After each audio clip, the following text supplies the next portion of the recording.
ഹരേ കൃഷ്ണ. ഹരേ കൃഷ്ണ. ഹരേ കൃഷ്ണ. ഇന്നലെ നമ്മള്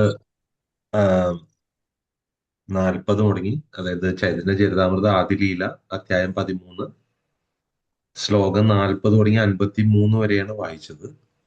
ഉം. ഗോപാൽ അതില് എന്തെങ്കിലും നമ്മൾ ഇന്നലെ വായിച്ച് നിർത്തായിരുന്നു 53 വരെ. അതിലൊന്നും ഇല്ല. മുന്നോട്ട് പോവാം. ഇപ്പൊ വായിക്കാലോ അല്ലെ? ഉം. 54 വായിച്ചു തുടങ്ങാം പ്രഭു. ഓക്കെ. ഹരേ കൃഷ്ണ. ശ്ലോകം 54, 55. ശ്രീ സജി ജഗന്നാഥ ശ്രീ മാധവപുരി കേശവ ഭാരതി ആര ശ്രീ ഈശ്വരപുരി അദ്വൈത ആചാര്യ ആര പണ്ഡിത ശ്രീവാസ ആചാര്യ രത്നവിദ്യാനിധി ഠാക്കൂർ ഹരിദാസ. വിവർത്തനം. ഭഗവാൻ കൃഷ്ണൻ ചൈതന്യ മഹാപ്രഭുവായി പ്രത്യക്ഷനാകുന്നതിന് മുമ്പ് സജി ദേവി, ജഗന്നാഥ മിശ്ര, മാധവേന്ദ്രപുരി, കേശവ ഭാരതി, ഈശ്വരപുരി, അദ്വൈത ആചാര്യൻ, ശ്രീവാസ പണ്ഡിതൻ, ആചാര്യ രത്ന, വിദ്യാനിധി, ഹരിദാസ ഠാക്കൂർ എന്നീ ഭക്തന്മാരോട് ഭൂമിയിലേക്ക് പോകാൻ അഭ്യർത്ഥിച്ചു. ശ്ലോകം 56.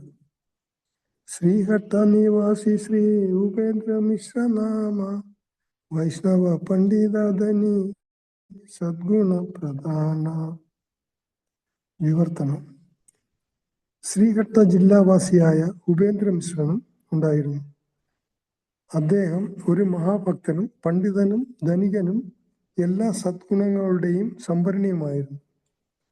ഭാവാർത്ഥം. ശ്രീല പ്രഭുപാദ് കി ജയ്. ഉപേന്ദ്ര മിശ്രൻ പർജന്യൻ എന്ന ഗോപാലനായിരുന്നെന്ന് ഗൗര ഗണോദശ ദീപികയിൽ പറഞ്ഞിരിക്കുന്നു. മുമ്പ് ശ്രീകൃഷ്ണ ഭഗവാന്റെ പിതാമഹനായിരുന്ന അതേ വ്യക്തി ഉപേന്ദ്ര മിശ്രനായി ശ്രീഹട്ടയിൽ ആവിർഭവിച്ചു. 7 പുത്രന്മാർക്ക് ജന്മം നൽകിയ അദ്ദേഹം ശ്രീഘട്ട ജില്ലയിലെ ഡാക്ക ദക്ഷിണ ഗ്രാമത്തിലാണ് വസിച്ചിരുന്നത്. ആ ഭാഗത്ത് വസിക്കുന്ന ധാരാളം ആളുകൾ തങ്ങൾ ചൈതന്യ മഹാപ്രഭുവിന്റെ മിശ്ര കുടുംബത്തിൽപ്പെട്ടവരാണെന്ന് ഇപ്പോഴും സ്വയം പരിചയപ്പെടുത്താറുണ്ട്. ഹരേ കൃഷ്ണ. ഇതില് പർജന്യൻ എന്ന് പറയുന്നത് ആരുടെ അച്ഛനാണ്? ശ്രീകൃഷ്ണ ലീലയില് ആരുടെ പിതാവാണ്?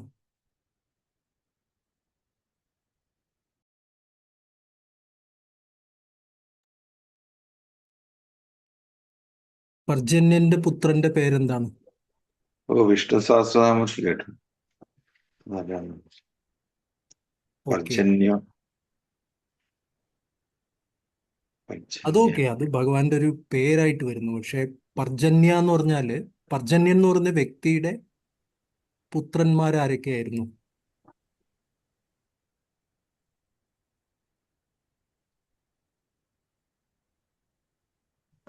അറിയില്ല പ്രഭു. നമ്മളൊരു വൃന്ദാവൻ യാത്ര പോയി, ആ സമയത്ത് ഇതൊക്കെ ചർച്ച ചെയ്തതാണ്. ആഹ്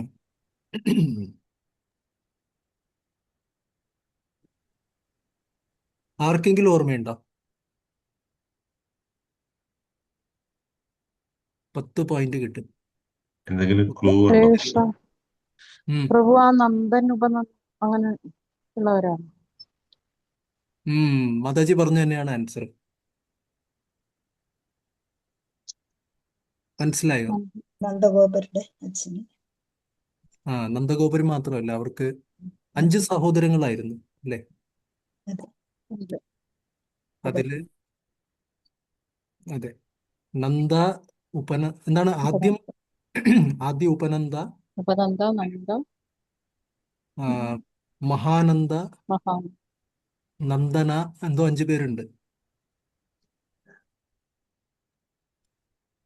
അതില് 5 സഹോദരങ്ങളില് മൂന്നാമത്തെ നടുക്കുള്ളതായിരുന്നു നന്ദ മഹാരാജാവ്.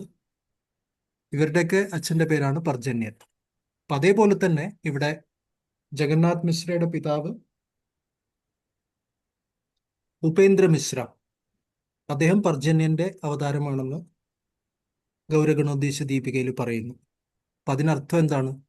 കൃഷ്ണലീലയിൽ വന്ന അതേ വ്യക്തിത്വങ്ങൾ ഒരു മാറ്റവും ഇല്ലാതെ ആ വ്യക്തിത്വങ്ങൾ തന്നെയാണ് ഏകദേശം. ചിലപ്പോഴൊക്കെ റിലേഷൻസിൽ അങ്ങോട്ടും ഇങ്ങോട്ടും ചെറിയ മാറ്റങ്ങൾ ഉണ്ടാവാറുണ്ട്. പക്ഷേ പൊതുവെ കൃഷ്ണലീലയിൽ കൃഷ്ണന്റെ കൂടെ വന്നിരുന്ന എല്ലാ വ്യക്തികളും തന്നെയാണ് ചൈതന്യലീലയിൽ വന്നിട്ടുള്ളത്. അതുകൊണ്ടാണ് എന്ത് പറയുന്നത്, കൃഷ്ണവർണം തുഷാകൃഷ്ണം സാങ്കോപാങ്കാസ്ത്ര പാർഷദം അടുത്ത വാക്ക്. പദം പാർഷ പാർഷദം പാർഷദം പാർഷദം എന്ന് വെച്ചാല് പാർഷദന്മാര് ഭഗവാൻ പാർഷദന്മാർ പാർഷദന്മാർ എന്ന് വെച്ചാൽ എന്താണ്? കൂടെ ഭഗവാൻ അവതരിക്കുമ്പോ ഭഗവാന്റെ കൂടെ വരുന്നവര്, എപ്പോഴുള്ള സഹചാരികൾ. സഹചാരികള്. സഹചാരികൾ. അപ്പൊ അതേപോലെ കൃഷ്ണലീലയിലുള്ള കൃഷ്ണന്റെ സഹചാരികൾ തന്നെ ചൈതന്യലീലയിൽ വന്നിട്ടുണ്ട്. ആ ശ്ലോകം ഇവിടെ അന്വർത്ഥമാവുകയാണ് അല്ലെ? സാങ്കോപാങ്കാസ്ത്ര പാർഷദം, ഈ പാർഷദന്മാരൊക്കെ അതേ വ്യക്തിത്വങ്ങളാണ് വന്നിരിക്കുന്നത്. പിന്നെ 54-55 കുറച്ചു പേരുടെ പേര് പറയുന്നു. അവരെ ആദ്യം നേരത്തെ അയക്കുന്നു. ഭഗവാന് മുതിർന്നവരായിട്ട് വരാൻ വേണ്ടി അവരെ നേരത്തെ അയക്കുന്നു. ഈ ഒരു രാജാവ് വരുമ്പോ, അല്ലെങ്കിൽ ഒരു രാഷ്ട്രത്തലവൻ വരുന്ന സമയത്ത് കുറച്ചുപേര് കോൺവോയ് ആയിട്ട്, കുറച്ചുപേര് പുറകിൽ വരും, കുറച്ചുപേര് മുന്നിൽ പോകും അല്ലെ? അവരാദ്യം വരും. ചിലർ അകമ്പടി സേവിക്കും, പുറകിൽ വരും. ചിലര് കൂടെ ഉണ്ടാവും, ചിലര് മുന്നിൽ വരും. അപ്പോ രാജാവ് ഒരിക്കലും എന്താണ് ഏറ്റവും മുമ്പിലോ ഏറ്റവും പുറകിലോ പോവാറില്ല. ശരിയല്ല? നമ്മളൊരു അമ്പലത്തിൽ ഉത്സവം കാണുകയാണെങ്കിൽ തന്നെ അമ്പലത്തിൽ ശീവേലിക്ക് എങ്ങനെയായിരിക്കും? ഫ്രണ്ടിൽ ആരായിരിക്കും? മേളക്കാര് മേളം മേളം വിളക്ക് പോവും. വിളക്ക് മേളം മേളക്കാര്, വിളക്ക്, നാദസ്വരം, ഇതൊക്കെയാണ് മുന്നിൽ പോകുന്നത് ഇല്ലേ? ധൂപം കത്തിച്ചുകൊണ്ട് പോകും. ചിലപ്പോൾ തൃപ്പുക എന്ന് പറഞ്ഞിട്ട് പുകയുണ്ടാവും, കുന്തിരിക്കയൊക്കെ ഇട്ട്, അങ്ങനെ സുഗന്ധങ്ങളൊക്കെ ഇട്ട്. അപ്പൊ ഇതൊക്കെയാണ് ഫ്രണ്ടിൽ പോകുന്നത്. പിന്നെ ബാക്കിൽ ഭക്തന്മാരും അതുപോലെ ഇത് വരും. അപ്പൊ അതേപോലെ തന്നെയാണ് ഇവിടെ. ശരിയല്ല? ഒരു ഫീല് കിട്ടുന്നുണ്ടോ?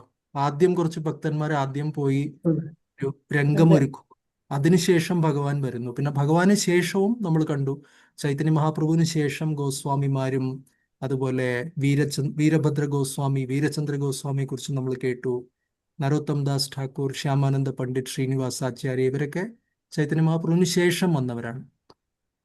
അപ്പൊ അങ്ങനെ ഭക്തന്മാരൊരു ഫുൾ അറേഞ്ച്മെന്റോടെയാണ് കാര്യങ്ങൾ സംഭവിക്കുന്നത്. അതെ പ്രഭു പറഞ്ഞപ്പോഴാണ് കൂടുതലായിട്ട് ഫീൽ ചെയ്തത്. നമുക്കൊരു ശിവേലി പോലെ ഭഗവാൻ വരുമ്പോ എപ്പോഴും മുമ്പിലും ആൾക്കാരുണ്ടാവും, പുറകിലും ഉണ്ടാവും. അവർക്ക് അതൊക്കെ ഓരോന്നിനും ഓരോ സ്ഥാനമുണ്ട്, ഓരോരുത്തർക്കും അതിനോരോ പർപ്പസ് ഉണ്ട്. ഇപ്പൊ ഭഗവാന്റെ ലീലകൾ എന്ന് പറഞ്ഞാൽ ചുമ്മാ സംഭവിക്കുന്നതല്ല. എല്ലാം എന്താ പറയാ, ഇതിൽ പറയുന്ന പോലെ ഈ കഥ, തിരക്കഥ, സംഭാഷണം, സംവിധാനം ഒക്കെ കഴിഞ്ഞിട്ടാണ് വരുന്നത് അല്ലെ? എല്ലാം പെർഫെക്റ്റ്ലി പ്ലാൻഡ് ആയിട്ടാണ് ഭഗവാന്റെ ലീലകൾ നടക്കുന്നത്. അതൊക്കെ എന്താണ്, യോഗമായയുടെ മാനേജ്മെന്റിലാണ് ഭഗവാന്റെ ലീലകൾ നടക്കുന്നത്. അതുപോലെ കൃഷ്ണ ഭഗവാൻ വന്നപ്പോഴും ആരൊക്കെയായി ജനിക്കണം, എവിടെയൊക്കെ ജനിക്കണം എന്നൊക്കെ പറഞ്ഞിരുന്നല്ലോ പ്രഭു അവതാരം അതെ എടുത്തപ്പോൾ. അതെ അതെ. തുടർന്ന് വായിക്കാം. വായിക്കണ്ട. ശ്ലോകം 57-58. സപ്തമിശ്രതാന്റെ പുത്ര സപ്തർഷീശ്വര ಕಂಸಾರಿ ಪರಮಾನಂದ ಪದ್ಮನಾಭ ಸರ್ವೇಶ್ವರ ಜಗನ್ನಾಥ ಜನಾರ್ದನ ತ್ರೈಲೋಕ್ಯನಾಥ നദിയാതെ ഗംഗാവാസ കൈല ജഗന്നാഥ. വിവർത്തനം. ഉപേന്ദ്ര മിശ്രയ്ക്ക് 7 പുത്രന്മാരുണ്ടായിരുന്നു. അവരെല്ലാവരും വിശുദ്ധരും ഏറ്റവും സ്വാധീനശക്തിയുള്ളവരുമായിരുന്നു. അവരുടെ നാമങ്ങൾ ഇപ്രകാരമാണ്: 1 കംസാരി, 2 പരമാനന്ദൻ, 3 പത്മനാഭൻ, 4 സർവേശ്വരൻ, 5 ജഗന്നാഥൻ, 6 ജനാർദ്ദനൻ, 7 ത്രൈലോക്യനാഥൻ. 5-ാമത്തെ പുത്രനായ ജഗന്നാഥൻ നദിയയിൽ ഗംഗാതീരത്ത് വസിക്കാൻ തീരുമാനിച്ചു. ശ്ലോകം 59. ഇതിനകത്ത് എന്തെങ്കിലും ഉണ്ടോ ബ്രോ? ഇല്ല പ്രഭു, അവിടെ 5 പുത്രന്മാരായിരുന്നെങ്കിൽ ഇവിടെ 7 പുത്രന്മാരാണ്. അപ്പൊ ചെറിയ വ്യത്യാസങ്ങളൊക്കെ ലീലകളിൽ സംഭവിക്കാറുണ്ട്. ഓക്കെ. ശ്ലോകം 59. ജഗന്നാഥ മിശ്രവര പദവി പുരന്തര നന്ദവാസുദേവ രൂപ സദ്ഗുണ സാഗര. വിവർത്തനം. ജഗന്നാഥ മിശ്രയ്ക്ക് പുരന്തരൻ എന്ന പദവി നൽകപ്പെട്ടു. നന്ദഗോപരെയും വാസുദേവരെയും പോലെ ശ്രേഷ്ഠനായിരുന്ന അദ്ദേഹം സദ്ഗുണങ്ങളുടെ ഒരു സാഗരമായിരുന്നു. ശ്ലോകം 60. പത്നി സചി നാമ പതിവൃത സതി യാൻപിത നീലാംബര നാമ ചക്രവർത്തി. വിവർത്തനം. അദ്ദേഹത്തിന്റെ പത്നി ശ്രീമതി സചിദേവി പതിവൃതയായ സ്ത്രീയായിരുന്നു. സചിദേവിയുടെ പിതാവിന്റെ നാമം നീലാംബരൻ എന്നും കുടുംബ പേര് ചക്രവർത്തി എന്നുമായിരുന്നു. ഭാവാർത്ഥം. ശ്രീല ഭക്തി സിദ്ധാന്ത സരസ്വതി ഠാക്കൂർ തന്റെ അനുഭാഷ്യത്തിൽ എഴുതുന്നു, നീലാംബര ചക്രവർത്തി മുമ്പ് ഗർഗമുനിയായിരുന്നെന്ന് ഗൗരഗണോദേശ ദീപികയിൽ പറയുന്നു. നീലാംബര ചക്രവർത്തിയുടെ കുടുംബത്തിലെ ചില പിൻഗാമികൾ ഇപ്പോഴും ബംഗ്ലാദേശിലെ ഫരീദ്പൂർ ജില്ലയിലെ മഗ്ഡോബ ഗ്രാമത്തിൽ ജീവിക്കുന്നുണ്ട്. അദ്ദേഹത്തിന്റെ അനന്തരവൻ മാമു ഠാക്കൂർ എന്നുകൂടി അറിയപ്പെടുന്ന ജഗന്നാഥ ചക്രവർത്തി പണ്ഡിത ഗോസ്വാമിയുടെ ശിഷ്യനായി തീരുകയും ഡോട്ട ഗോപിനാഥന്റെ ക്ഷേത്ര പുരോഹിതനായി ജഗന്നാഥപുരിയിൽ താമസിക്കുകയും ചെയ്തു. നീലാംബര ചക്രവർത്തി നവദ്വീപിൽ ബേലപുഗിരിക്ക് സമീപമാണ് താമസിച്ചിരുന്നത്. പ്രേമവിലാസം എന്ന ഗ്രന്ഥത്തിൽ ഇത് പ്രതിപാദിച്ചിട്ടുണ്ട്. ചൈതന്യ മഹാപ്രഭു കാശിയുടെ ഗ്രഹത്തിന് സമീപം വസിച്ചിരുന്നതിനാൽ കാശിയും ഭഗവാന്റെ മാതുലന്മാരിൽ ഒരുവനായി പരിഗണിക്കപ്പെട്ടു. കാശി നീലാംബര ചക്രവർത്തിയെ കാക്ക അഥവാ അമ്മാവൻ എന്ന് വിളിക്കുക പതിവായിരുന്നു. കാശിയുടെ വസതി വാമനപുക്കിരിൽ ആയിരുന്നില്ലെന്ന് പറയാൻ കഴിയില്ല. കാരണം കാശിയുടെ സമാധി സ്ഥലം ഇപ്പോഴും അവിടെ നിലനിൽക്കുന്നു. മുമ്പ് ഈ സ്ഥലം ബേലപുരിയ എന്നാണ് അറിയപ്പെട്ടിരുന്നത്. ഇപ്പോൾ അത് വാമനപുക്കൂർ എന്ന് വിളിക്കപ്പെടുന്നു. പുരാവസ്തുപരമായ തെളിവ് കൊണ്ട് ഇത് തിട്ടപ്പെടുത്തിയിട്ടുണ്ട്. ഹരേ കൃഷ്ണ. ഹരേ കൃഷ്ണ. ഇപ്പൊ ഇവിടെ നീലാംബര ചക്രവർത്തിയെ കുറിച്ച് പറയുന്നു. സച്ചി മാതാവിന്റെ പിതാവായിട്ട് ഇപ്രാവശ്യം ചിലപ്പോൾ ഒരു ചേഞ്ച് ഓഫ് റോൾ എന്ന് പറയുന്ന പോലെ ഇപ്രാവശ്യം ഗർഗമുനിയുടെ പുത്രിയായി, ഗർഗമുനിയാണ് നീലാംബര ചക്രവർത്തിയായിട്ട് വന്നത്. സോ അദ്ദേഹത്തിന്റെ പുത്രിയായി ശചി മാതാവ്, ചൈതന്യ മഹാപ്രഭുവിന്റെ അമ്മ, ജനിച്ചു. പിന്നെ പറയുന്നത് നീലാംബര ചക്രവർത്തി ഈ ബേൽപുക്കൂർ എന്ന് പറയുന്ന സ്ഥലമുണ്ട്. പോയിട്ടുണ്ടോ? നവദ്വീപ് പരിക്രമ ചെയ്യുന്ന സമയത്ത് വളരെ ഒരു ബ്യൂട്ടിഫുൾ ഒരു മദൻ ഗോപാൽ ക്ഷേത്രം അവിടെയുണ്ട്. ഒരു വളരെ സുന്ദരമായൊരു നീലമേഘവർണ്ണത്തിലുള്ള ഒരു കൃഷ്ണന്റെ വിഗ്രഹമൊക്കെ ഉള്ള ബേൽപുക്കൂർ ക്ഷേത്രം സന്ദർശിച്ചിട്ടുണ്ടോ നവദ്വീപ് പരിക്രമയുടെ ഭാഗമായിട്ട്? ഓർക്കുന്നില്ല വെറും. യെസ് പ്രഭു. ഉവ്വ്. യെസ്. സോ ആക്ച്വലി നമ്മൾ കൽക്കട്ടയിൽ നിന്ന് വരുമ്പോൾ ആ ഹൈവേ വരുമല്ലോ, ഹൈവേയിൽ വരുന്ന സമയത്ത് ഹൈവേ എന്നൊരു സ്ഥലത്ത് നിന്ന് ടേൺ എടുക്കും മായപ്പൂരിലേക്ക് വരാൻ. ഹൈവേ നിന്ന് മാറിയിട്ട് ഒരു റെയിൽവേ ട്രാക്കൊക്കെ ക്രോസ് ചെയ്ത് അവിടുന്ന് ഒരു 11 കിലോമീറ്ററോളം ഉണ്ട് നമ്മുടെ ഇസ്കോൺ മായപ്പൂർ ഗേറ്റ് വരെ. അപ്പോൾ ഏകദേശം ഒരു 6-7 കിലോമീറ്റർ കഴിയുമ്പോൾ ഈ ബേൽപുക്കൂർ വഴിയാണ് നമുക്ക് പിന്നെ യോഗപീഠം അങ്ങനെയൊക്കെ നമുക്ക് പാസ് ചെയ്ത് വരേണ്ടത്. സോ ബേൽ എന്ന് പറഞ്ഞാൽ വിൽവം അല്ലേ, കൂവളം. പിന്നെ പുക്കൂർ എന്ന് പറഞ്ഞാൽ കുളം. അതാണ് അതിൻ്റെ. ഇവിടെ നമുക്ക് കുറെ കുളം എന്നുള്ള സ്ഥലപ്പേരുകളുണ്ടല്ലോ. എറണാകുളം മുതൽ കുറെ കുളങ്ങളുണ്ട്. കായംകുളം, വേറെന്തൊക്കെയാണ്? കുന്നംകുളം, കുന്നംകുളം, തിരുവാങ്കുളം, കായംകുളം, കായംകുളം, എറണാകുളം. തിരുവാങ്കുളം. മുതുകുളം മുതുകുളം മുതുകുളം, എറണാകുളം. എറണാകുളമോ? ഉം. അത് പറഞ്ഞു. അപ്പൊ ഇങ്ങനെ കുറെ തിരുവാങ്കുളം. ഏ തിരുവാങ്കുളം എന്ന് പറഞ്ഞു. താമസിക്കുന്ന സ്ഥലം. ഓക്കെ. അപ്പൊ ഇങ്ങനെ ഓരോ കുളങ്ങളുണ്ട്. അതേപോലെ തന്നെ കുളം, കര, പിന്നെ മരങ്ങളുടെ പേര് വെച്ച സ്ഥലങ്ങളുണ്ട് അല്ലേ? എന്താണ്?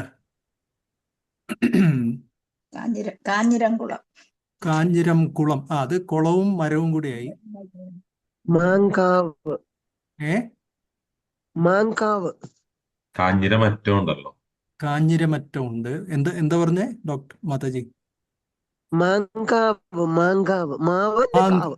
മാങ്കാവ്. മാങ്കാവ്. മാങ്കുളം ഉണ്ടല്ലോ, മാങ്കുളം. പിന്നെ തിരുവനന്തപുരത്ത് പോയാൽ കുറേ മരത്തിന്റെ സ്ഥലങ്ങളുണ്ട്. പുളിമൂട്, പ്ലാമൂട്, ആ മൂട്, ഈ മൂട്, കുറേ മൂടുകളുണ്ട് അവിടെ. ആലിൻചുവട്. ചുവട്, അലിഞ്ചുവട്. ആലിൻ ചുവട്, പുളിഞ്ചോട് ഇവിടെ. പുളിഞ്ചുവട്. റൈറ്റ്. ഇങ്ങനെ ലാപ്പറ്റ. എറണാകുളത്ത് പാലാരിവട്ടം. പാലാരിവട്ട്. ഏത് സ്ഥലം? പ്ലാപ്പറ്റ. എന്താണ്? പ്ലാവ. പ്ലാപ്പറ്റ എന്നും പറഞ്ഞൊരു സ്ഥലമുണ്ട് കോഴിക്കോട്. ഓക്കെ. അപ്പൊ ഇങ്ങനെ കുറെ മരങ്ങളെ പറ്റി, മരങ്ങളുടെ പേരിലും അതേപോലെ കുളങ്ങളുടെ പേരിലും പിന്നെ നദികളുടെ പേരിൽ ഇങ്ങനെ ഓരോ സ്ഥലപ്പേരുകൾ ഇങ്ങനെയാണ് വരിക. അപ്പൊ അതേപോലെ തന്നെ ബംഗാളില് ബേൽപുക്കൂർ. അപ്പൊ അവിടെ ഏതെങ്കിലും വിൽവം, കൂവളത്തിന്റെ മരങ്ങൾ ആ ഒരു കുളത്തിന് ചുറ്റും നിൽക്കുന്ന ഒരു സ്ഥലമായിരിക്കാം. അതുകൊണ്ട് ബേൽപുക്കൂർ. അവിടെ കുറെ വേറെയും പുക്കൂറുണ്ട്. ഇവിടെ പറയുന്ന ബാമൻ പുക്കൂർ എന്ന് പറയുന്ന തൊട്ടടുത്ത് പറയുന്നു. അവിടെയും പോയിട്ടുണ്ടാവില്ല. ചാന്ദ് കാസിയുടെ സമാധി. നമ്മള് രാജാപൂർ ജഗന്നാഥ് ക്ഷേത്രത്തിലേക്ക് പോകുന്ന വഴി നമുക്ക് ചാന്ദ് കാസിയുടെ സമാധി നമുക്ക് കാണാൻ സാധിക്കും. കണ്ടിട്ടുണ്ടോ? പല പ്രാവശ്യം പോയി ഉം. ഫുൾ പരിക്രമയും ചെയ്തിട്ടുണ്ട്. പക്ഷേ ഇത് ചൈതന്യ ചരിതാമൃതം വായിക്കുമ്പോഴാണ് അത് കുറച്ച് സീരിയസ് ആയിട്ട്. അന്ന് പലതും സിമ്പിൾ ആയിട്ട് കണ്ടു പോയെന്നേ ഉള്ളൂ. ഇനി വേണം പോയൊന്ന് കറക്റ്റ് ആയിട്ട് കണ്ട് ആദ്യം ക്ലിയർ പോയപ്പോ പറഞ്ഞു തന്നിരുന്നു. ആദ്യം പോയപ്പോ പറഞ്ഞു തന്നിരുന്നു പ്രഭു. കണ്ടിരുന്നു. ഓക്കെ. അങ്ങനെ വാഴക്കുളം എന്നൊരു സ്ഥലമുണ്ട്.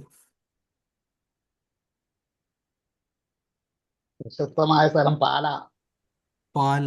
റൈറ്റ്. അങ്ങനെ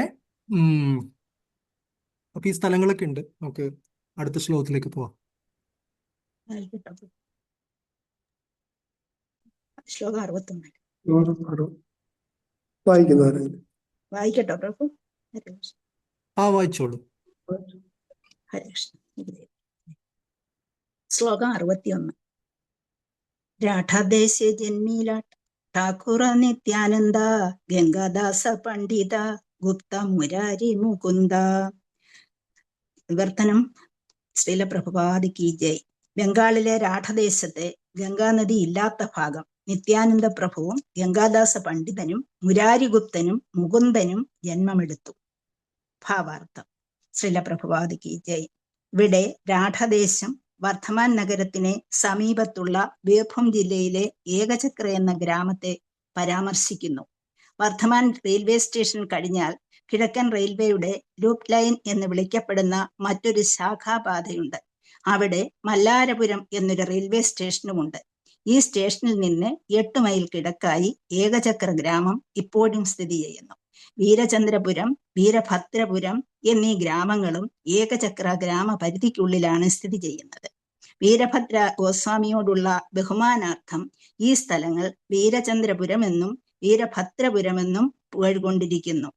ബംഗാളി വർഷം 1331 AD 1924 ഏകചക്ര ഗ്രാമത്തിലെ ക്ഷേത്രത്തിന് ഇടിമിന്നലേറ്റു. അതിനാൽ ഈ ക്ഷേത്രം ഇപ്പോൾ പൊട്ടിപ്പിളർന്ന സ്ഥിതിയിലാണ്. അതിനു മുമ്പ് ആ പ്രദേശത്ത് അത്തരം ഒരപകടം സംഭവിച്ചിരുന്നില്ല. ഈ ക്ഷേത്രത്തിനുള്ളിൽ നിത്യാനന്ദ പ്രഭുവിനാൽ പ്രതിഷ്ഠിക്കപ്പെട്ട ഒരു ശ്രീകൃഷ്ണ വിഗ്രഹമുണ്ട്. ബെങ്കിമരായർ അഥവാ ബംഗരായൻ എന്നാണ് ഈ മൂർത്തിയുടെ നാമം. ബെങ്കിമരായന്റെ വലതുവശത്ത് ജാനവാദേവിയുടെയും ഇടതുവശത്തെ ശ്രീമതി രാധാറാണിയുടെയും വിഗ്രഹങ്ങളുണ്ട്. നിത്യാനന്ദ പ്രഭു വെങ്കിമരായ മൂർത്തിയിൽ പ്രവേശിച്ചിട്ടുണ്ടെന്നും അതുകൊണ്ടാണ് ജാനവമാതാവിന്റെ വിഗ്രഹം പിന്നീട് വെങ്കിമരായന്റെ വലതുവശത്ത് സ്ഥാപിച്ചതെന്നും ഈ ക്ഷേത്രത്തിലെ പുരോഹിതൻ വിവരിക്കുന്നു. പിന്നീട് ക്ഷേത്രത്തിനുള്ളിൽ അനേകം വിഗ്രഹങ്ങൾ പ്രതിഷ്ഠിക്കപ്പെട്ടു. ക്ഷേത്രത്തിലെ മറ്റൊരു സിംഹാസനത്തിൽ മുരളീധരന്റെയും രാധാമാധവന്റെയും വിഗ്രഹങ്ങളാണ്. മറ്റൊരു സിംഹാസനത്തിൽ മനോമോഹനന്റെയും വൃന്ദാവന ചന്ദ്രന്റെയും ഗൗരനിത്തായിയുടെയും വിഗ്രഹങ്ങളുമുണ്ട്. പക്ഷേ നിത്യാനന്ദ പ്രഭുവിനാൽ പ്രതിഷ്ഠിക്കപ്പെട്ട ആദ്യമൂർത്തി വെങ്കിമരായനാണ്. ക്ഷേത്രത്തിന്റെ കിഴക്കുവശത്തെ യമുന എന്ന് വിളിക്കപ്പെടുന്ന ഒരു നദിയുടെ തീരത്ത് കദംബഖണ്ഡി എന്നറിയപ്പെടുന്ന ഒരു കടവുണ്ട്. വെങ്കിമരായന്റെ വിഗ്രഹം ജലത്തിൽ പൊങ്ങിക്കിടക്കുകയായിരുന്നു എന്നും ഭഗവാൻ നിത്യാനന്ദ പ്രഭു അതെടുത്ത് ക്ഷേത്രത്തിൽ പ്രതിഷ്ഠിക്കുകയായിരുന്നു എന്നും പറയപ്പെടുന്നു. അതിനുശേഷം അവിടെ നിന്ന് അരമൈൽ പടിഞ്ഞാറ് മാറി വീരചന്ദ്രപുര ഗ്രാമത്തിൽ ഭണ്ഡാപുര എന്ന സ്ഥലത്ത് ഒരു വേപ്പുമരത്തിന്റെ ചുവട്ടിൽ ശ്രീമതി രാധാറാണിയുടെ വിഗ്രഹം കണ്ടുകിട്ടി. ഇക്കാരണത്താൽ വെങ്കിമരായന്റെ രാധാറാണി പണ്ഡാപുരേര ഠാക്കുറാണി എന്ന് അറിയപ്പെട്ടു. വെങ്കിമരായന്റെ വലതുവശത്ത് മറ്റൊരു സിംഹാസനത്തിൽ യോഗമായയുടെ ഒരു വിഗ്രഹവുമുണ്ട്. ഇപ്പോൾ ക്ഷേത്രവും ഇടനാഴിയും ഒരു ഉയർന്ന അസ്ഥിവാരത്തിന്മേലാണ് സ്ഥിതി ചെയ്യുന്നത്. ക്ഷേത്രത്തിനു മുന്നിൽ കോൺക്രീറ്റിൽ തീർത്ത കീർത്തനശാലയുമുണ്ട്. ക്ഷേത്രത്തിന്റെ വടക്കുവശത്തായി പാണ്ഡീശ്വരൻ എന്ന പേരിൽ ഒരു ശിവമൂർത്തി ഉണ്ടായിരുന്നു എന്നും നിത്യാനന്ദ പ്രഭുവിന്റെ പിതാവ് ഹഡായി പണ്ഡിതൻ ഈ മൂർത്തിക്ക് പതിവായി പൂജകൾ ചെയ്തിരുന്നു എന്നും പറയപ്പെടുന്നുണ്ട്. ഇപ്പോൾ ആ പാണ്ഡീശ്വര വിഗ്രഹം കാണാതായിരിക്കുന്നു. ആ സ്ഥാനത്ത് ജഗന്നാഥസ്വാമിയുടെ വിഗ്രഹം പ്രതിഷ്ഠിക്കപ്പെട്ടിരിക്കുന്നു. ഭഗവാൻ നിത്യാനന്ദ പ്രഭു വാസ്തവത്തിൽ ഒരു ക്ഷേത്രവും പണികഴിപ്പിച്ചിരുന്നില്ല. ശ്രീഭദ്രപ്രഭുവിന്റെ കാലത്താണ് ക്ഷേത്രം നിർമ്മിക്കപ്പെട്ടത്. ബംഗാളി വർഷം 1298 AD 1891 ശിവാനന്ദ സ്വാമി എന്നു പേരായ ഒരു ബ്രഹ്മചാരി ജീർണത ബാധിച്ചിരുന്ന ഈ ക്ഷേത്രത്തിന്റെ അറ്റകുറ്റപ്പണികൾ നടത്തിക്കുകയുണ്ടായി. ഈ ക്ഷേത്രത്തിൽ 17 ഇടങ്ങഴി ഏകദേശം 34 റാത്തൽ അരിയുടെയും ആവശ്യമായ പച്ചക്കറികളുടെയും വിഭവങ്ങൾ മൂർത്തിക്ക് സമർപ്പിക്കാനുള്ള ക്രമീകരണങ്ങളുണ്ട്. ഇപ്പോഴത്തെ പൗരോഹിത്യ ക്രമത്തിന് നിത്യാനന്ദ പ്രഭുവിന്റെ ശാഖകളിൽ ഒന്നായ ഗോപീജന വല്ലഭ കുടുംബക്കാർക്കാണ് അവകാശം. ക്ഷേത്രത്തിന്റെ പേരിൽ കുറെ ഭൂമിയുണ്ട്. ഇതിൽ നിന്നുള്ള വരുമാനം നടത്തിപ്പിനുള്ള ചെലവുകൾക്കായി വിനിയോഗിക്കുന്നു. ക്ഷേത്രത്തിന്റെ ഭരണം മാറി മാറി നിർവഹിക്കാൻ പുരോഹിതരായ ഗോസ്വാമിമാരുടെ 3 സംഘങ്ങളുണ്ട്. ഇവിടെ നിന്ന് ഏതാനും അടികൾ അകലെ വിശ്രാമതലം എന്നറിയപ്പെടുന്ന ഒരു സ്ഥലം കാണാം. നിത്യാനന്ദ പ്രഭു കുട്ടിക്കാലത്ത് ബാല്യകാല സുഹൃത്തുക്കളുമൊത്ത് വൃന്ദാവനത്തിലെ രാസലീലയും അതുപോലെയുള്ള മറ്റു പല ലീലകളും ആസ്വദിച്ചിരുന്നത് ഇവിടെയായിരുന്നു അത്രേ. ക്ഷേത്രത്തിന് സമീപത്തായി ആമലീതലം, ഇംലീതലം എന്നറിയപ്പെടുന്ന ഒരു സ്ഥലമുണ്ട്. അവിടെ വലിയൊരു വാളൻ പുളിമരം ഉള്ളത് കൊണ്ടാണ് ആ സ്ഥലത്തിന് അങ്ങനെ പേര് കിട്ടിയത്. നേടാതി സമ്പ്രദായം എന്നറിയപ്പെടുന്ന ഒരു വിഭാഗക്കാരുടെ അഭിപ്രായമനുസരിച്ച് വീരഭദ്രപ്രഭു 1200 നേടാകളുടെ ബൗദ്ധ സന്യാസിമാർ സഹായത്തോടെ ശ്വേതഗംഗ എന്ന പേരിൽ വലിയൊരു തടാകം കുഴിപ്പിച്ചു. ക്ഷേത്രത്തിന് വെളിയിൽ ഗോസ്വാമിമാരുടെ സമാധികൾ കാണാം. മൗഡേശ്വര എന്നൊരു ചെറിയ നദിയും ഇവിടെ ഉണ്ട്. ഇതിലെ ജലം യമുനാ ജലം എന്ന് വിളിക്കപ്പെടുന്നു. ഈ നദിയിൽ നിന്ന് അരമൈലിനുള്ളിലാണ് നിത്യാനന്ദ പ്രഭുവിന്റെ ജന്മസ്ഥലം. ക്ഷേത്രത്തിന് മുന്നിൽ വലിയൊരു കീർത്തനശാല ഉണ്ടായിരുന്നെങ്കിലും പിൽക്കാലത്ത് അത് ഇടിഞ്ഞു പൊളിഞ്ഞു പോയി. അതിപ്പോൾ ആൽമരങ്ങൾ വളർന്നു മറഞ്ഞിരിക്കുന്നു. പിൽക്കാലത്ത് നിർമ്മിക്കപ്പെട്ട ക്ഷേത്രത്തിൽ ഇപ്പോൾ ഗൗര നിത്യാനന്ദ വിഗ്രഹങ്ങൾ നിലനിൽക്കുന്നു. ദിവംഗതനായ കുമാരകാര ഭർമാവാണ് ക്ഷേത്രം നിർമ്മിച്ചത്. അദ്ദേഹത്തിന്റെ സ്മരണയ്ക്കായി ബംഗാളി വർഷം 1323 AD 1916 വൈശാഖ മാസത്തിൽ ഏപ്രിൽ മെയ് ഇവിടെ ഒരു ശിലാഫലകം സ്ഥാപിച്ചിട്ടുമുണ്ട്. നിത്യാനന്ദ പ്രഭു ആവിർഭവിച്ച സ്ഥലം ഗർഭവാസം എന്ന് വിളിക്കപ്പെടുന്നു. അവിടെ ക്ഷേത്രത്തിലെ ആരാധന തുടരുന്നതിന് 43ഓളം 14 ഏക്കർ ഭൂമി അനുവദിച്ചിട്ടുണ്ട്. ദിനാജപുര മഹാരാജാവ് ഇതിലേക്ക് 20 ബിഘാ ഭൂമി 6.5 ഏക്കറോളം സംഭാവന നൽകി. ഗർഭവാസം എന്നറിയപ്പെടുന്ന സ്ഥലത്തിനടുത്ത് ഹഡായി പണ്ഡിതൻ ഒരു പ്രാഥമിക വിദ്യാലയം നടത്തിയിരുന്നതായി പറയപ്പെടുന്നു.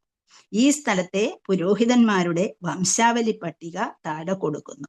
1 ശ്രീ രാഘവേന്ദ്രൻ, 2 ജഗന്നാഥദാസൻ, 3 കൃഷ്ണദാസൻ, 4 നിത്യാനന്ദദാസൻ, 5 രാമദാസൻ, 6 ബ്രജമോഹനദാസൻ, 7 കാനായിദാസൻ, 8 ഗൗരദാസൻ, 9 ശിവാനന്ദദാസൻ, 10 ഹരിദാസൻ.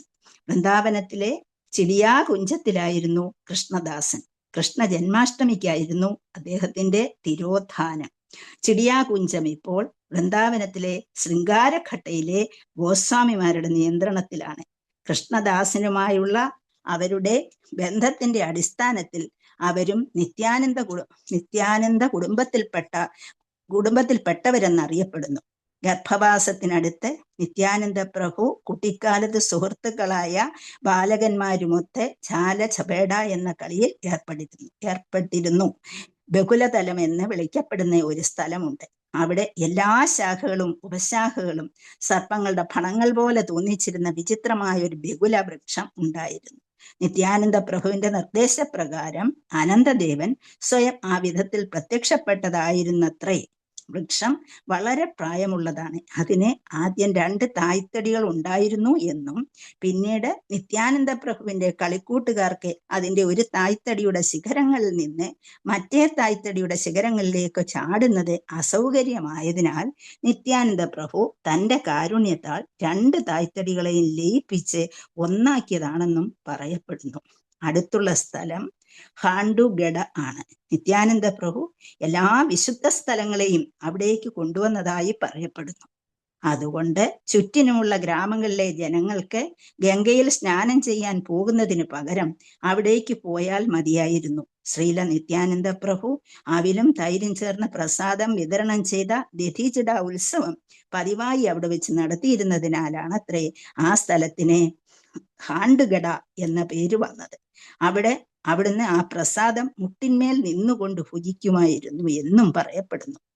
ഈ സ്ഥലത്തുള്ള പവിത്രമായ ഒരു ജലാശയം വർഷം മുഴുവൻ ജലസമൃദ്ധമായിരിക്കും.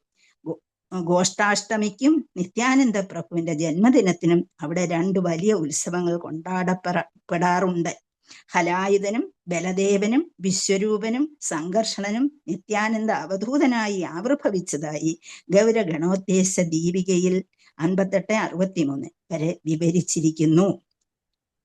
ബകുളം കേരളത്തിലെത്തുമ്പോൾ ഇലഞ്ഞിമരമാകുന്നു. വളരെ സുഗന്ധമുള്ള ചെറുപുഷ്പങ്ങൾ ഉണങ്ങിയാലും ഉപയോഗിക്കാം.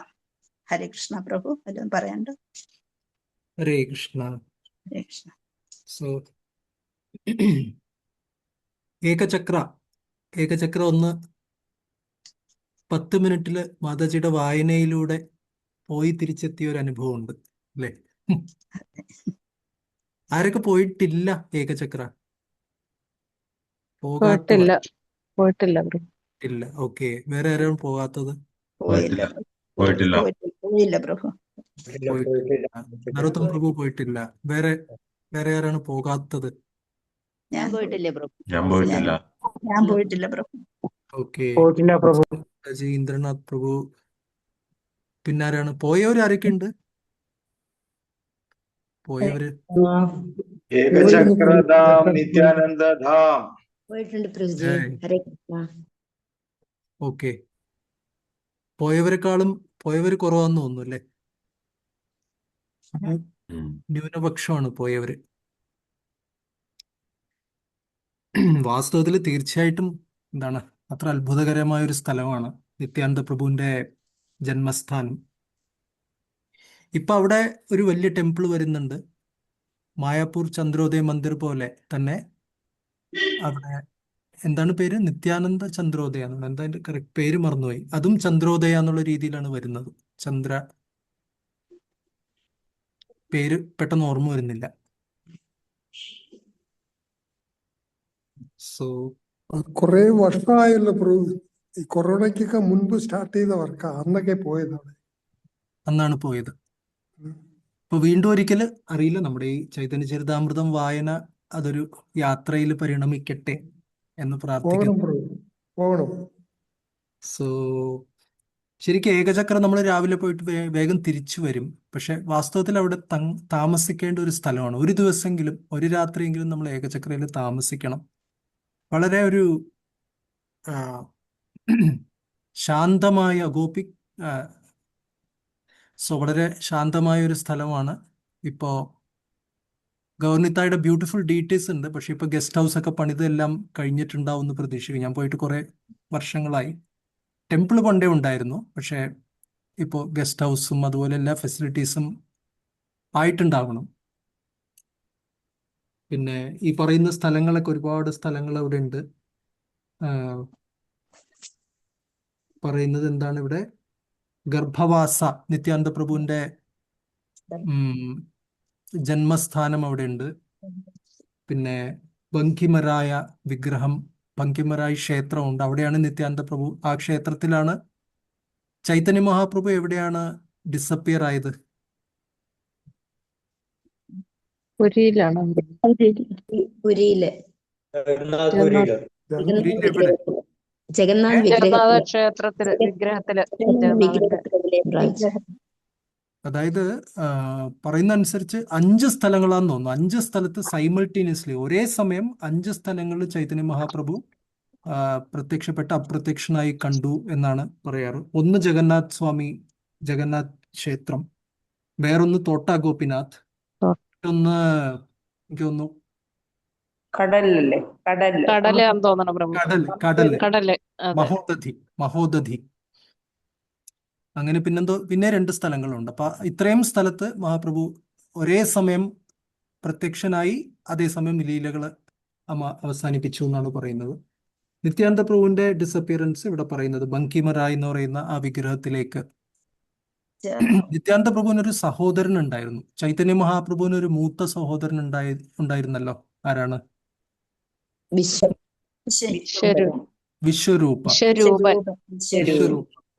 അതേപോലെ നിത്യാനന്ദ പ്രഭുവിന് ഇളയ സഹോദരൻ ഉണ്ടായിരുന്നു, ബങ്കറായി എന്നാണ് പേര്. കറക്റ്റ് ഓർമ്മയില്ല. ബങ്കറായി. എന്നിട്ട് അതൊരു പാസ് ടൈമും ഉണ്ട്.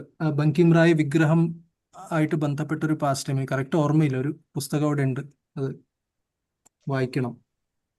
പിന്നെ ഇങ്ങനെ കുറെ സ്ഥലങ്ങൾ, അവിടെ കദംബഖണ്ഡി എന്ന് പറയുന്ന സ്ഥലം, അവിടെ ആ യമുന നദിയുണ്ട്. ചെറിയൊരു വളരെ ബ്യൂട്ടിഫുൾ ആയിട്ടുള്ളൊരു നദിയാണ്. പിന്നെ വിഗ്രഹങ്ങളെ കുറിച്ച് പറയുന്നു. ഇത്രയും വിവരണങ്ങൾ പ്രഭുപാദ എഴുതുന്നു അല്ലേ? എത്രയൊക്കെ അവിടെ എന്തൊക്കെ വിഗ്രഹങ്ങളുണ്ട്, അവിടെ എങ്ങനെയാണ് കാര്യങ്ങൾ നടന്നു പോയിരുന്നത്. 17 ഇടങ്ങഴി, ഇത്ര റാത്തൽ അരിയുടെ ഇത്, പച്ചക്കറി, ഇത്ര സ്ഥലം അതിനു വേണ്ടി ഉണ്ടായിരുന്നു. ആ ഭൂമിയിൽ നിന്നുള്ള വരുമാനമാണ് ക്ഷേത്രത്തിന്റെ നടത്തിപ്പിനുള്ള ചെലവുകൾക്കായി ഉപയോഗിച്ചിരുന്നത്. ഞാൻ ആലോചിക്കായിരുന്നു, പ്രഭുപാദ് ഒരു ആഗോള പ്രസ്ഥാനം വികസിപ്പിക്കുകയാണ്.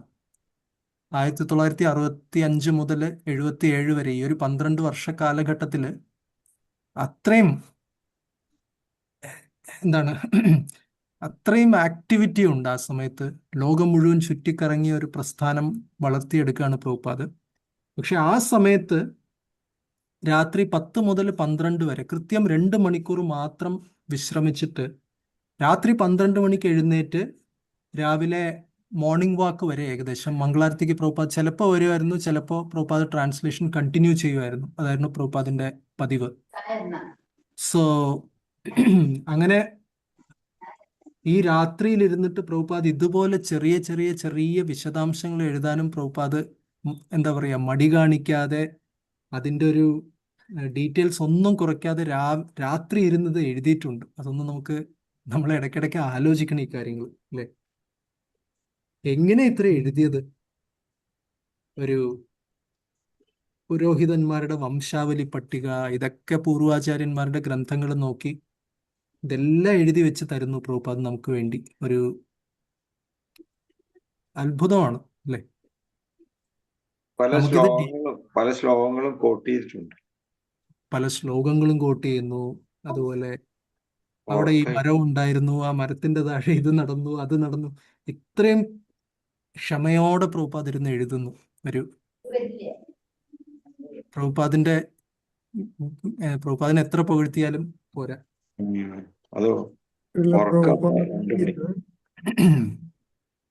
അത് വായിക്കാനെങ്കിലും നമുക്ക് ഒരു അവസരം കിട്ടുകയാണ് വലിയൊരു കാര്യം. ശരി. പിന്നെ 2 മണിക്കൂറൊക്കെ ഉറങ്ങിയിരുന്നു. 2 മണിക്കൂറാണ് പ്രഭുപാദ് ഉറങ്ങിയിരുന്നത്. പിന്നെ ഉച്ചയ്ക്ക് ചിലപ്പോൾ കുറച്ചൊരു റെസ്റ്റ് എടുക്കുമായിരുന്നു എന്ന് പറയുന്നു, പക്ഷെ അത് വളരെ കുറവായിരുന്നു. ഉം. പ്രഭുപാദ് ശരീരം സംരക്ഷിച്ചിരുന്ന രാവിലെയുള്ള മസാജിലായിരുന്നു. ഒരു ഉം. എന്താണ് ഉഴിച്ചിൽ ദിവസവും ചെയ്യുമായിരുന്നു. അങ്ങനെയാണ്. സോ ഒരു അമേസിങ് പേഴ്സണാലിറ്റി. എല്ലാം ഈ തിരക്കിനിടയ്ക്കും ഇത്ര ഒരു ആഗോള പ്രസ്ഥാനം നടത്തുന്നതിനിടയ്ക്കും അവിടെ ഈ ചെറിയ ചെറിയ ഡീറ്റെയിൽസ്, ഏത് ശകവർഷം, ബംഗാളി വർഷം ഇത് നടന്നു അത് നടന്നു എഴുതാനൊക്കെ പ്രഭുപാദിന് സമയമുണ്ട്. അത്ഭുതമാണ്. ഇത്രയും പേരുകള് അതെ. പേരുണ്ട്. എല്ലാം എഴുതിയിട്ട് ജയ എല്ലാം ശ്രീ പ്രഭുപാദ് കി ജയ്. ഒരു വിഘ എത്രയാണ് അതെല്ലാം എഴുതി എല്ലാം ഉണ്ട്. അതെ, അത് നമ്മൾ ഫുട് നോട്ട് ഇട്ടതാണ്. footnote. അതെ നമ്മൾ ആഡ് ചെയ്തതാണ്. ഈ ഫുട് നോട്ട്സ് ഒക്കെ അത് നമ്മൾ എഴുതിയിട്ടുണ്ട്. ഇത് ഫുട് നോട്ട്സ് നമ്മുടെ പ്രഭു അത് 43ഓളം വിഘ എന്ന് പറഞ്ഞിട്ട് ബ്രാക്കറ്റിൽ 14 ഏക്കർ കൊടുത്തിട്ടുണ്ട്. അതും ഫുട്നോട്ട് അല്ലല്ലോ. അത് അല്ല, അത് ഫുട് നോട്ട് അല്ല. അല്ലല്ലോ. അല്ല. ഇവിടെ പിന്നെ നമ്മൾ കാണുന്നത് പ്രഭു വൃന്ദാവനത്തിലേക്ക് കൃഷ്ണ ഭഗവാൻ എല്ലാ തീർത്ഥസ്ഥാനങ്ങളെയും കൊണ്ടുവന്നത് പോലെ ഇവിടേക്കും കൊണ്ടുവന്നു എന്നുള്ളത് പറഞ്ഞിരിക്കുന്നു. അതെ, അതെ. കണ്ടിട്ട്. ഏകചക്ര ഒരു അനുഭവമാണ് അവിടെ. ഈ പറയുന്ന സ്ഥലങ്ങള് ബക്കുലത്തല, അത് ആ ബക്കുല വൃക്ഷം ഇപ്പോഴും ഉണ്ട്, എലഞ്ഞിമരം ഇപ്പോഴും ഉണ്ട്. അതിന്റെ കൊമ്പുകളൊക്കെ കണ്ടു കഴിഞ്ഞാൽ ഈ നിത്യാനന്ദ പ്രഭുവിന്റെ അനന്തശേഷനെ പോലെ ആ സർപ്പത്തിന്റെ രീതിയിൽ വളഞ്ഞിരിക്കും അതിന്റെ ശാഖകളൊക്കെ. അവിടെ വെച്ചിട്ടാണ് ആ ലീല നടന്നത്. രാമായണത്തിലെ ലീലയുണ്ടല്ലോ, ഈ ഇന്ദ്രജിത്ത് വന്നിട്ട് അമ്പെയ്യുന്ന സമയത്ത് അബോധാവസ്ഥയിൽ പോവുകയും അത് കഴിഞ്ഞിട്ട് നമ്മുടെ ഇത് വരുമല്ലോ, ഹനുമാൻ പോയിട്ട് പോയി കൊണ്ടുവരും. എന്താണ് അതിന്റെ പേര്, ഔഷധം കൊണ്ടുവരും. സഞ്ജീവനി കൊണ്ടുവരും. സഞ്ജീവനി, മൃതസഞ്ജീവനി. മൃതസഞ്ജീവനി. അതെ, അപ്പൊ ഏതാണ് ആ, ഇതെന്ന് അറിയാത്തത് കൊണ്ട്, ചെടി ഏതാണെന്ന് അറിയാത്തത് കൊണ്ട് മല മൊത്തം എടുത്തുകൊണ്ട് വന്നു. അങ്ങനെ മരുത്വാമല എന്നും പറയും. സോ ആ ലീലകളൊക്കെ നിത്യാനന്ദ പ്രഭു സഹോദരന്മാരും കൂടെയുള്ള കുട്ടികളും ഒത്ത് കളിക്കുമായിരുന്നു. അപ്പോ ആ ഗ്രാമത്തിൽ നിത്യാനന്ദ പ്രഭു എല്ലാവർക്കും ജീവനായിരുന്നു, നിത്തായി. സോ അപ്പൊ അങ്ങനെ അത് ഗുരു മഹാരാജ് ക്ലാസ്സിൽ പറയാറുണ്ട്. ഇവിടെ സാധാരണ മറ്റു സ്ഥലങ്ങളിലൊക്കെ നമ്മൾ ചിലപ്പോൾ ഗൗർനിത്തായി ഡീറ്റീസ് എന്നൊക്കെ ചിലപ്പോൾ പറയും, ജയ് ഗൗർനിത്തായി എന്നൊക്കെ പറയും. അങ്ങനെ പറഞ്ഞു കഴിഞ്ഞാൽ ഏകചക്രവാസികൾക്ക് ദേഷ്യം വരും, അവർ ചിലപ്പോൾ അടിക്കാൻ വരും. അവിടെ എങ്ങനെ പറയണം? നിത്തായി ഗൗര. സോ ഫസ്റ്റ് നിത്തായിയെ കുറിച്ച് തന്നെ പറയണം. അവിടെ പോകുമ്പോ അങ്ങനെയാണ്, നിത്തായി Gaura, first നിത്തായി then Gaura. So കോടി സൂര്യ. ചൈതന്യ മഹാപ്രഭു അങ്ങനെ പറഞ്ഞില്ലേ ഒരു പ്രാവശ്യം, ആദ്യം നിത്തായിയെ പറഞ്ഞിട്ട് വേണം പറയാൻ പറഞ്ഞിട്ട്. അത് നമ്മൾ കണ്ടല്ലോ, നമ്മൾ വായിച്ചിരുന്നു. സോ നിത്യായി പദ കമല കോടി സൂര്യ. കോടി ചന്ദ്ര.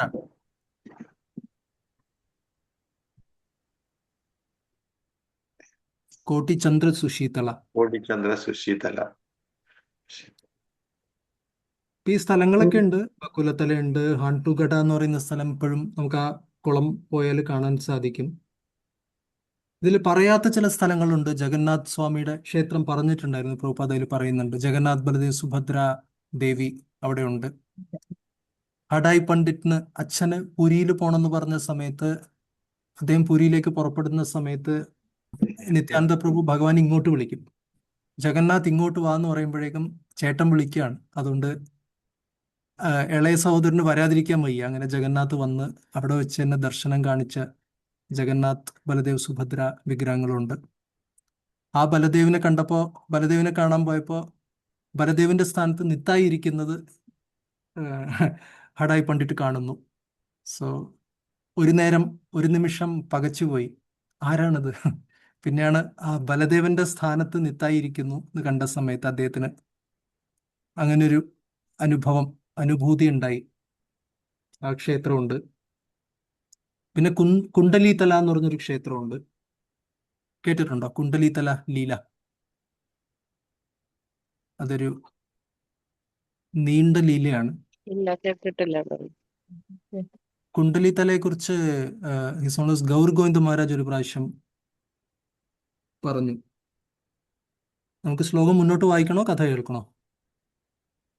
കഥ മതി. കേൾക്കണം ബ്രോ. കഥ. കഥ അത് കേൾക്കണം. ചുരുക്കി പറയാം. അതായത് ഏകചക്രയില് പാണ്ഡവന്മാര് താമസിച്ചിരുന്നത് നമുക്കറിയാമല്ലോ. ആ ക്ഷേത്രം അവിടെയുണ്ട്.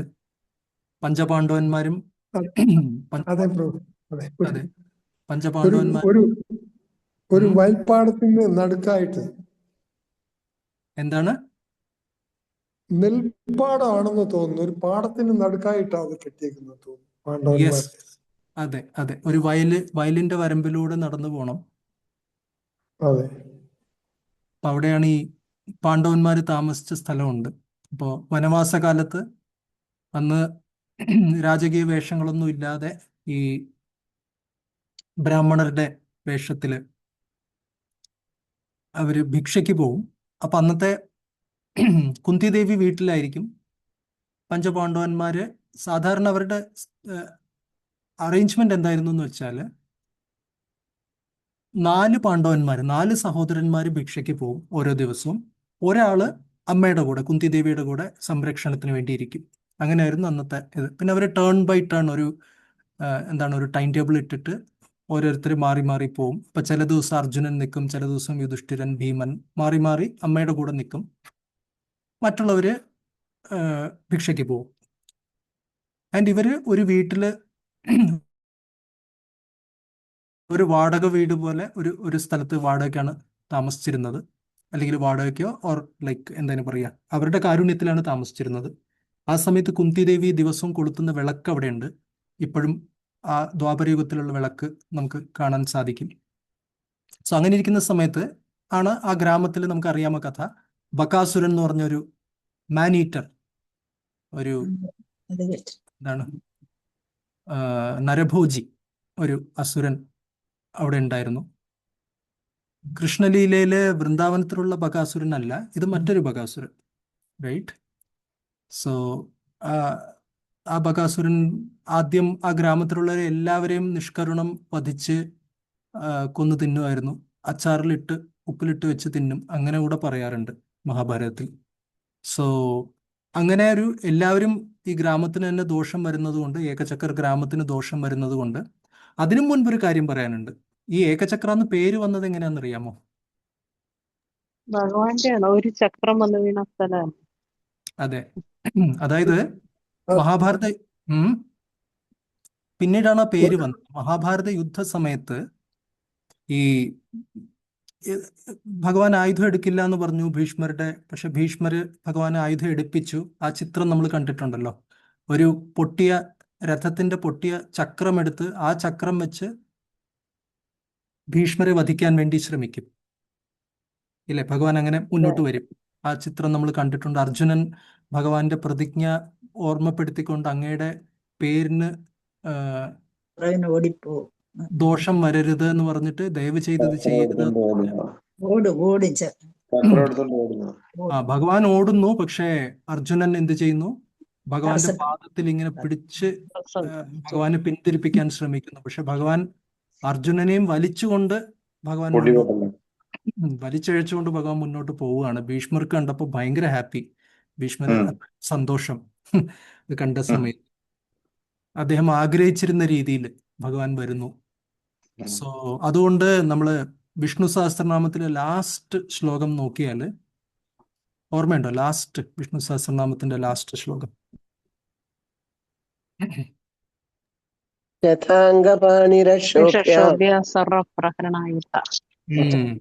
രഥാംഗപാണി രക്ഷോഭ്യ സർവപ്രഹരണായുധ എന്ന് വരും. രഥാംഗപാണി, രഥത്തിന്റെ ഒരു അംഗം, അതായത് ഏതെങ്കിലും ഒരു ഭാഗം, ചക്രം. പാണി എന്ന് വെച്ചാൽ കൈ. സോ രഥത്തിന്റെ അംഗത്തെ കയ്യിൽ ഏന്തിയിരിക്കുന്ന ഭഗവാൻ. അങ്ങനെ രഥാംഗപാണി എന്ന് ഭഗവാന് പേര് വന്നു. റൈറ്റ്. അപ്പൊ ആ സമയത്ത് ഭീഷ്മർ ഇങ്ങനെ നിൽക്കുന്നു. അവസാനം അർജുനന്റെ അഭ്യർത്ഥന മാനിച്ച് ഭഗവാൻ ഭീഷ്മരെ വധിച്ചില്ല. ആ ചക്രം എന്ത് ചെയ്തു? അവിടുന്ന് ഭഗവാന്റെ ആ കോപം തീർക്കാനായിട്ട് ആ ചക്രത്തിനെ വലിച്ചെറിഞ്ഞു എന്നാണ് പറയുന്നത്. എവിടെ നിന്ന്? എവിടെയായിരുന്നു? കുരുക്ഷേത്രത്തിൽ. കുരുക്ഷേത്ര യുദ്ധത്തെ കുറിച്ച്. കുരുക്ഷേത്ര യുദ്ധക്കളത്തില്, കുരുക്ഷേത്രം ഹരിയാനയിലാണ്. അവിടെ നിന്ന് എറിഞ്ഞ ചക്രം ബംഗാളില് ഈ സ്ഥലത്ത് വന്ന് വീണു. അങ്ങനെയാണ് ഏകചക്രം എന്നുള്ള പേര് വന്നത്. റൈറ്റ്. എന്നിട്ട് ഈ വീണ്ടും പാണ്ഡവരുടെ കഥയിലേക്ക് ഫ്ലാഷ് ബാക്ക് ചെയ്യുന്നു. സോ അങ്ങനെ ബകാസുരൻ വന്ന് നിഷ്കരുണം ജനങ്ങളെ ഇത് ചെയ്യുമ്പോൾ ആ നാട്ടുകാരെല്ലാവരും കൂടി, പഞ്ചായത്ത് കൂടി, എല്ലാവരും ചേർന്ന് ബകാസുരനോടൊരു അഭ്യർത്ഥന, ഒരു അപ്പീൽ വെച്ചു. അതായത്, ഞങ്ങൾ ആൾക്കാരെ തരാം ദിവസവും, നിങ്ങൾക്ക് വേണ്ട ഓരോ ആളെ ദിവസവും ഞങ്ങൾ ഓരോ വീട്ടിൽ നിന്ന് അയച്ചു തരാം. അപ്പോൾ ബകാസുരന് അവിടുത്തെ പുരുഷന്മാരെയാണ് വേണ്ടത്. റൈറ്റ്. ഓരോ ദിവസവും ജെൻഡർ ഡിസ്ക്രിമിനേഷൻ ആണ് അതും ഒരു രീതിയിൽ ബകാസുരന്റെ. സോ അങ്ങനെ ഓരോ വീട്ടിൽ നിന്നും ഓരോ വ്യക്തികൾ പോകുന്നു. ബകാസുരൻ ദിവസവും ഹാപ്പി. അങ്ങനെ വന്ന് ഒരു ദിവസം എന്തായി, ഒരു രാത്രി അല്ലെ, ഒരു രാത്രി ഈ കുന്തിദേവി താമസിച്ചിരുന്ന അവരുടെ ഓണേഴ്സിന്റെ വീട്ടിൽ നിന്ന് വലിയൊരു കരച്ചിൽ വരുന്നു. ഒരു വാക്കുവാദം പോലെ വരുന്നു. അച്ഛനും മകനും തമ്മിലുള്ള തർക്കമാണ്. തർക്കം എന്തായിരുന്നു? അവരുടെ വീട്ടിൽ നിന്നാണ് പോവേണ്ടത് അടുത്ത ദിവസം. അപ്പോൾ അച്ഛൻ പറയുന്നു, എനിക്ക് പ്രായമായി, ഞാൻ പോയിക്കോളാം. മകൻ പറയുന്നു, ഇല്ല ഇല്ല, അച്ഛനെ ബഹുമാനിക്കുന്നു, ഞാനാണത് ചെയ്യേണ്ടത്, മൂത്തവരെ ബഹുമാനിക്കണം എന്ന് പറഞ്ഞിട്ട് മകൻ അത് ഏറ്റെടുക്കുന്നു. റൈറ്റ്. അങ്ങനെ രണ്ടുപേരും തമ്മിൽ വാഗ്വാദമായിരിക്കുമ്പോൾ കുന്തി ദേവി അത് കേട്ടു. എന്നിട്ട് എന്താണ് പ്രശ്നം എന്ന് പറയുമ്പോഴേക്കും, ഇങ്ങനെയാണ് കാര്യം എന്ന് പറഞ്ഞപ്പോഴേക്കും കുന്തി ദേവി പറഞ്ഞു, നിങ്ങളുടെ കാരുണ്യത്തിൽ ഞങ്ങൾ കഴിയുകയാണ്. അതുകൊണ്ട് നിങ്ങളുടെ ബുദ്ധിമുട്ട് ഞങ്ങളുടെയും ബുദ്ധിമുട്ടാണ്. ഞങ്ങൾക്ക് സേവിക്കാൻ ഒരു അവസരം തരിക എന്ന് പറഞ്ഞു. അന്നത്തെ ദിവസം, അതിൻ്റെ അടുത്ത ദിവസം ആ ഷെഡ്യൂൾ അനുസരിച്ച് ഭീമനാണ് വീട്ടിൽ കുന്തിദേവിയുടെ കൂടെ നിൽക്കേണ്ടത്. ബാക്കി 4 പേരുമാണ് പോവേണ്ടത്. അപ്പോൾ കുന്തിദേവി ഭീമനോട് പറഞ്ഞു, ഇങ്ങനെ ഒരു പരിപാടി ഉണ്ട്, ബകാസുരന്റെ നമുക്ക് അവരെ സഹായിക്കണം എന്ന് പറഞ്ഞപ്പോൾ ഭീമൻ പറഞ്ഞു, ഞാൻ ഓക്കെ എന്ന് പറഞ്ഞു. മറ്റു 4 പാണ്ഡവന്മാർ ഇത് അറിഞ്ഞിട്ടില്ല. പക്ഷേ അവരെന്ത് ചെയ്തു? അടുത്ത ദിവസം രാവിലെ പതിവ് പോലെ അവർ 4 പേരും ഭിക്ഷയ്ക്ക് പോയി. ഭീമനോട് ഇത് പറഞ്ഞു. അപ്പോൾ പതിവ് എങ്ങനെയാന്ന് വെച്ചാൽ, ഒരു മനുഷ്യന് മാത്രമല്ല, മറ്റ് ആഹാര പദാർത്ഥങ്ങളും ഒക്കെ എല്ലാം ഒരു കാളവണ്ടിയിൽ സജ്ജമാക്കിയിട്ടാണ് കൊണ്ടുപോകുന്നത്, അല്ലെ? വണ്ടി നിറച്ച് കൊണ്ടുപോകുന്നു. അപ്പൊ അങ്ങനെ ഭീമൻ പോകുന്നു. നമുക്ക് ആ കഥ അറിയാം. ഭീമനും ബകാസുരനും തമ്മിൽ യുദ്ധം. വൈകിയാണ് പോയത്. മാത്രമല്ല, അവിടെ എത്തുന്നതിനുള്ളിൽ ആ വണ്ടിയിൽ ഭീമൻ മാത്രമേ ഉണ്ടായിരുന്നുള്ളൂ. മനസ്സിലായോ? ഭീമൻ തന്നെ അടിച്ചു. അത് പോയപ്പോ വണ്ടി ഫുള്ളായിരുന്നു. ഭീമനാണത് ഓടിച്ചുകൊണ്ട് പോയത്. അവിടെ എത്തിയ സമയത്ത് ആ കാളയും വണ്ടിയും ഭീമനും മാത്രമേ ഉണ്ടായിരുന്നു. പാത്രങ്ങൾ പോലും ഇല്ലായിരുന്നു എന്ന് പറയുന്നത്. മൺപാത്രങ്ങൾ പോലും കാണാതെയായി. അപ്പോ അതുകൊണ്ട് വഴിയിൽ എവിടെ വെച്ച് നിർത്തിയായിരിക്കണം ഭീമൻ ഒരു ചെറിയൊരു ലഞ്ച് ബ്രേക്ക് എടുത്തത്. അതുകൊണ്ട് എത്തിയപ്പോ വൈകി. അപ്പൊ അന്നത്തെ ദിവസം പതിവിലേക്കാളും കൂടുതൽ ഇത് വൈകിയത് കൊണ്ട് ബകാസുരന് ഇങ്ങനെ വിശപ്പ് കൂടി ആളിക്കത്തുകയാണ്, കുടല് കരിയുകയാണെന്നൊക്കെ പറയുന്ന പോലെ. അപ്പൊ ദേഷ്യത്തോടെ ഇങ്ങനെ നിൽക്കുകയാണ്. ഭീമനെ കണ്ട സമയത്ത് ഒന്നുമില്ല വണ്ടിയിൽ. അപ്പൊ ഡബിൾ ദേഷ്യമായി. പക്ഷെ പിന്നെ പറഞ്ഞു, ശരി, വേറൊന്നും ഇല്ലെങ്കിലും ഇന്ന് ഒരു മനുഷ്യൻ മാത്രമേ ഉള്ളൂ, എന്നാലും നീ മതി, കാര്യം അത്രയും ഉണ്ട് ആള്. അപ്പൊ ഒരാളെ വെച്ച് കഴിച്ചു കൂട്ടാന്ന് പറഞ്ഞു. യഥാർത്ഥത്തില് മനസ്സിലായോ? കഴിച്ചു കൂട്ടാന്നുള്ളത് ആ വാക്കിന്റെ അർത്ഥം പോലെ തന്നെ. പിന്നെ അവർ തമ്മിൽ യുദ്ധമായി. മരങ്ങളെടുത്ത് ആദ്യം പ്രഹരിക്കുന്നു. ഓരോ വലിയ വലിയ ഈ തേക്ക് പോലെ ഉയർന്നു നിൽക്കുന്ന മരങ്ങളൊക്കെ സിമ്പിളായിട്ട് ചുഴറ്റിയെടുത്ത് അതിനെ പുഴക്കിയെടുത്ത് അതുമായിട്ട് യുദ്ധം ചെയ്യുന്നു. പിന്നെ അവസാനം മരങ്ങളൊക്കെ തീർന്ന സമയത്ത് പിന്നെ രണ്ടും മല്ലയുദ്ധമായി, ഇങ്ങനെയൊക്കെയാണ്. സോ ഈ സമയത്ത് അർജുനൻ നേരത്തെ തിരിച്ചു വന്നു. അന്ന് പെട്ടെന്ന് ഭിക്ഷ കിട്ടി, അത്രയും പ്രതീക്ഷിക്കാതെ നേരത്തെ അർജുനൻ തിരിച്ച് വീട്ടിലേക്ക് വന്നിട്ട് ജ്യേഷ്ഠൻ എവിടെ എന്ന് ചോദിക്കുമ്പോഴാണ് കുന്തിദേവി ഒന്നും പറഞ്ഞില്ല. പിന്നെ വീണ്ടും ചോദിച്ചപ്പോൾ പറയാതെ നിർവാഹം ഉണ്ടായില്ല. ഇങ്ങനെ ബകാസുരനുമായിട്ട് യുദ്ധം ചെയ്യാൻ പോയിരിക്കുന്നു എന്ന് കേട്ടപ്പോൾ അർജുനന് ഭയമായി ജ്യേഷ്ഠനെ കുറിച്ച് ഓർത്ത്. ഉടനെ എന്ത് ചെയ്തു? ഓടിപ്പോയി അടുത്തൊരു മരമുണ്ട്, ആ മരത്തിനടിയിൽ ഒരു മാളത്തിനകത്താണ് ഈ പാണ്ഡവന്മാർ അവരുടെ ആയുധങ്ങളും അർജുനന്റെ ഗാണ്ഡീവവും ഒക്കെ ഒളിച്ചു വെച്ചിരുന്നത്. അതൊക്കെ പെട്ടെന്ന് എടുത്തു കൊണ്ടുവന്ന് അസ്ത്രങ്ങളും ആവനാഴിയൊക്കെ എടുത്തു കൊണ്ടുവന്ന് ഭീമൻ അർജുനൻ ഓടുകയാണ് ആ കാട്ടിന്റെ ദിശയിലേക്ക്. അപ്പൊ ദൂരെ നിന്ന് നോക്കുന്ന സമയത്ത് ഇങ്ങനെ മരങ്ങളൊക്കെ ഒരു ബോംബ് വീണാലത്തെ അവസ്ഥ പോലെ ഇങ്ങനെ മരങ്ങളൊക്കെ പുഴകി എറിഞ്ഞ് പുറത്തു വരുന്ന, അവിടെ ഒരു കൊടുങ്കാറ്റ് നടക്കുന്ന പോലെ ഭയങ്കര ശബ്ദവും ഇതും ഒക്കെ ആയിട്ട് അങ്ങനെ നിൽക്കുന്നു. അപ്പോൾ അർജുനൻ വിചാരിച്ചു ഞാൻ അവിടെ പോയി ചെന്ന് എത്തുന്നതിന് മുമ്പ് ജ്യേഷ്ഠന് വല്ലതും സംഭവിച്ചു കഴിഞ്ഞാൽ എന്താവും എന്ന് പറഞ്ഞിട്ട് അർജുനൻ ഒരു നാഗാസ്ത്രം ഓടി അവിടെ എത്തുന്നതിന് മുൻപ് തന്നെ ഒരു നാഗപാശം തൊടുത്തു. എന്നിട്ട് ആ നാഗപാശം വന്നിട്ട് അവിടെ ബകാസുരനെ ലക്ഷ്യമാക്കി വെച്ചിട്ട് മന്ത്രം ജപിച്ച് നാഗപാശം തൊടുത്തു. എന്നിട്ട് അവിടെ എത്തിയ സമയത്ത് ആ സ്ഥലം മൊത്തം നിശബ്ദമാണ്. പിന്നെ ബാക്കി ഉണ്ടായിരുന്ന മരങ്ങൾക്കിടയിലൂടെ കയ്യിൽ പൊടി തട്ടി മേത്തുള്ള കുറെ അവിടെ ഇവിടെയൊക്കെ തുണിയൊക്കെ ഡ്രസ്സൊക്കെ അഴുക്കായി, അതിനൊക്കെ ഇങ്ങനെ ശരിയാക്കിക്കൊണ്ട് ഭീമൻ പുറത്തു വരുന്നു. അപ്പൊ പറഞ്ഞു കഥ കഴിഞ്ഞു, ബകാസുരനെ വക വരുത്തിയിട്ടുണ്ട് എന്ന് പറഞ്ഞു. അപ്പോഴേക്കും സന്തോഷമായി. ആലിംഗനം ചെയ്തിട്ട് ഭീമനോട് പറയും അമ്മ തനിച്ചാണ്, തിരിച്ചു പോയി സംരക്ഷിക്കുക, എനിക്ക് ചെറിയ പണി ഇവിടെ ഉണ്ടെന്ന് പറഞ്ഞിട്ട് എന്ത് ചെയ്യും? നാഗപാശത്തിനെ തേടിപ്പോവും. കാര്യം ഈ നാഗാസ്ത്രത്തിന്റെ ഈ അസ്ത്രങ്ങളുടെ എങ്ങനെയാന്ന് വെച്ച് കഴിഞ്ഞാൽ ലക്ഷ്യം അത് കണ്ടില്ലെങ്കിൽ അതിങ്ങനെ ചുറ്റിത്തിരിഞ്ഞ് നടക്കും. അപ്പോ ബകാസുരൻ വധിക്കപ്പെട്ട് കഴിഞ്ഞു, അതുകൊണ്ട് പിന്നെ ആ നാഗപാശത്തിന് ലക്ഷ്യമില്ല, ഇല്ലേ, കൊല്ലാനൊന്നുമില്ല. അപ്പൊ അങ്ങനെ പോയ സമയത്ത് അർജുനൻ അകത്ത് പോയ സമയത്ത് അവിടെ ഈ പാമ്പ് നാഗം ചുറ്റി നടക്കുകയായിരുന്നു. ആരെ കൊത്തണം ആരെ കൊല്ലണം എന്ന് പറഞ്ഞിട്ട് ഇങ്ങനെ ആ ഒരു ദേഷ്യത്തോടെ. ആ സമയത്ത് അർജുനൻ പറയും നാഗപാശമേ, ഞാനാണ് നിന്നെ തൊടുത്തത്, നീ ഇവിടെ ഇരുന്ന് ഉപദ്രവിക്കരുത്, ഈ മരത്തിന്റെ ഇവിടെ നിൽക്കുക എന്ന് പറയും. അപ്പൊ നാഗപാശം പറയും ശരി, ആജ്ഞ പോലെ, പക്ഷെ എനിക്ക് ആഹാരം വേണം, എനിക്ക് വിശപ്പ് മാറ്റാൻ എന്തെങ്കിലും വേണം എന്ന് പറയും. അപ്പോൾ ഒരു അതിർത്തി പറഞ്ഞിട്ട് പറയും ഈ മരത്തിന്റെ ഇത്രയും ഏരിയയ്ക്ക് അകത്ത് മാത്രം ആരെങ്കിലും പ്രവേശിച്ചു കഴിഞ്ഞാൽ അവരെ കൊന്നു തിന്നാൻ നിനക്ക് ഞാൻ അധികാരം തരുന്നു എന്ന് പറയും. എന്നിട്ട് അർജുനൻ തിരിച്ചു പോകും. ഇനി കലിയുഗത്തില് നിത്യാനന്ദ പ്രഭു ഈ കാട്ടിനടുത്താണ് ഏകചക്ര ഗ്രാമം, അവിടെയാണ് നിത്യാനന്ദ പ്രഭുവിന്റെ ലീലകൾ നടക്കുന്നത്.